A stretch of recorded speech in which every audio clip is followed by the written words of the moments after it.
Hey all, so I just wanted to post this short video saying that I know that I'm like super behind on catching up. I am def over a month post-op. I'm actually heading more towards 2 months post-op now. I am doing so much better than I was in my last video. I will say that a lot of it is mental and dealing with things that you're not used to dealing with and things that most doctors aren't used to dealing with is a very challenging and trying time, and it's also very scary. All my emotions were warranted for sure, but at the end of the day, I had complications that were things that were possible risks. So it wasn't anything like out of the ordinary that nobody, like that my surgeon's never seen before. I have talked to a couple people who have been generous enough to get really in depth with me in conversation, and we've actually been helping each other out a lot. So that's been very helpful. I do just want to say that like complications happen, the risks are there. FTM phalloplasty is not a perfect surgery, and most people do have small complications, and a lot of people don't talk about them because they are so small. But even something as small as like a stitch that doesn't heal that turns into like kind of like a sore where it needs to push itself out. So like those kind of things, they are very scary, especially when you don't have anybody who knows what you're talking about, so to speak.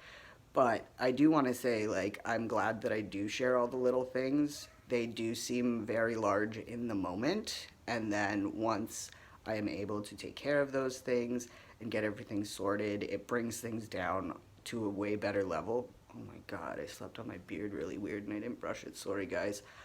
But yeah, I have been trying to film a video, although I do have a 3-year-old who, every time that I've went to film the video, has been coming into the kitchen or coming into wherever I am and being silly. So I haven't actually, I've tried to film it, but I haven't been able to. I have to find a day where like I'm completely alone, which hopefully will be this weekend. I do want to update everybody from what I had talked about in my last video, but I just want to say like I'm doing okay.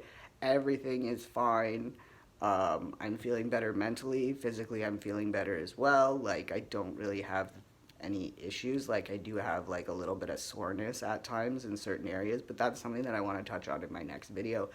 But I wanted to let everybody know that I'm doing okay. I'm doing a lot better, and I sorted out everything that I needed to, and even though things can be minor, they're still scary, and I am just glad that there's been nothing large that has happened in ways of complications and stuff. I've been really lucky. I know that I've shared complications and you guys are probably like, oh, like, I wouldn't want to do that or whatever. But looking back on what I went through, if I think about it, those things were not as big of a deal as I thought they were. And that's because you don't know what you're going into when you go into a surgery, except, especially something like phalloplasty that is so different and not a lot of people are versed in it, which is funny because it's actually a surgery that was created for cis men who had issues with their phallus or had issues where it was damaged or lost or something like that, urethral fixtures and all those types of things. That was originally what phalloplasty is for. So it's kind of funny that like more doctors don't know about it because it wasn't even,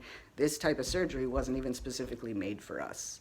So that's why it's also scary because you don't know how your body's going to react because your body is different than a cis male's body.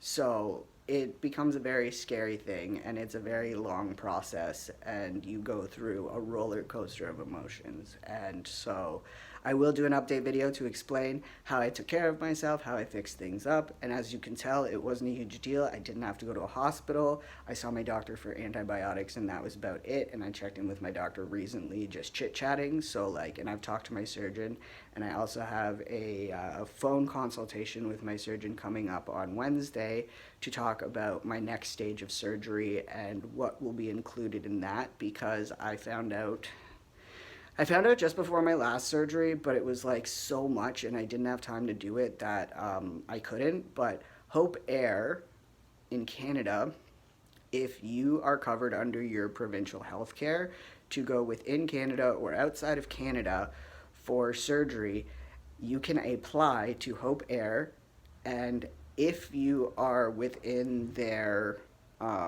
allowance, like you fit the criteria, then you can get funding for your travel and your accommodations and sometimes even like food and stuff.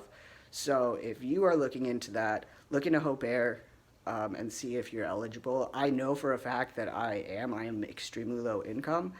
And so I've been borrowing money in order to go for my surgeries, and it's very expensive. It's been very expensive. Like my first trip out there, I think was like almost 30 grand for like accommodations, flights, and stuff.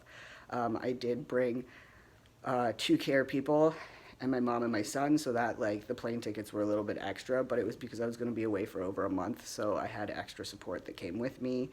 And so yeah.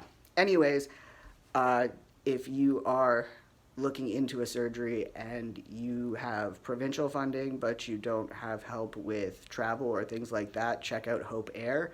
I will be doing that for my next stage as soon as I get some dates set and stuff like that. I don't know. I know sometimes certain provinces in Canada, if you set up your surgery and you're going specifically to Montreal, they set it all up for you and you don't even have to really do anything.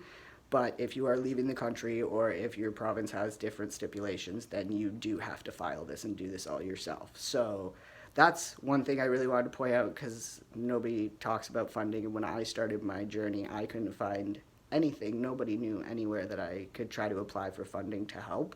So that is an interesting thing. I did check it out. I did email and specifically ask, because I am leaving Canada, but I'm a Canadian covered by OHIP, can I apply? And they said I can apply, and if I fit the criteria, then I should be able to get the funding for that. So fingers crossed, I'll be working on that. I'll do a different video about that, but I'm going to let this one go, and I will update you guys with a little bit more when I have some more free time. Talk to you later. Peace.